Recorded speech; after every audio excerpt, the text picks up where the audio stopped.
বিসমিল্লাহির রহমানির রহিম। রব্বি ইশরাহ লি সাদরি ওয়া ইয়াসসির লি আমরি ওয়াহলুল উকদাতাম মিন লিসানি ইয়াফকাহু কাওলি। আমরা দীর্ঘদিন ধরে ভারতের কর্মকাণ্ডে, ভারতের বিভিন্ন রকম আগ্রাসী সিদ্ধান্তে, আগ্রাসী কর্মকাণ্ডে বাংলাদেশ ক্ষতিগ্রস্ত। বাংলাদেশের ন্যায্য পানি হিস্যা থেকে বঞ্চিত। ভারত 54টি নদ নদীর উপর বাঁধ দিয়ে প্রতিবন্ধকতা সৃষ্টি করে পানি সরিয়ে নিয়ে শুকনো মৌসুমে বাংলাদেশকে মরুভূমিতে পরিণত করছে। বাংলাদেশের নদী নালাগুলো শুকিয়ে গেছে। বাংলাদেশের অর্থনৈতিক মারাত্মকভাবে ক্ষতিগ্রস্ত হচ্ছে।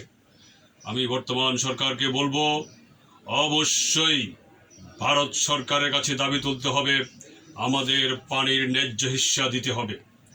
তাছাড়া ভারত অন্যায়ভাবে আন্তর্জাতিক আইন লঙ্ঘন করে শেখ হাসিনাকে ভারতে আশ্রয় দিয়ে বাংলাদেশের বিরুদ্ধে ষড়যন্ত্র করার একটা অবস্থা তৈরি করে রেখেছে। আমি ভারত সরকারকে বলবো, আন্তর্জাতিক আইন মেনে অবশ্যই শেখ হাসিনাকে বাংলাদেশের কাছে ফেরত দিতে হবে, যাতে করে তার সঠিক বিচার হয় এবং বিচার নিশ্চিত করা হয়, তার রায় নিশ্চিত করা যায়।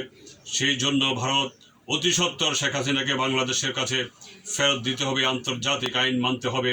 এবং আমি বর্তমান সরকারকে বলবো, নত জানু পররাষ্ট্রনীতি বাদ দিন, ঘাড় সোজা করে দাঁড়ান। আপনারা শক্তভাবে ভারতের এসব অনৈতিক বেআইনি কর্মকাণ্ডের বিরুদ্ধে প্রতিবাদ করুন, দাবি আদায়ে সোচ্চার হন। বাংলাদেশ ডেমোক্রেটিক মুভমেন্টের এটাই দাবি। আল্লাহ হাফেজ। বাংলাদেশ জিন্দাবাদ। বাংলাদেশ ডেমোক্রেটিক মুভমেন্ট জিন্দাবাদ।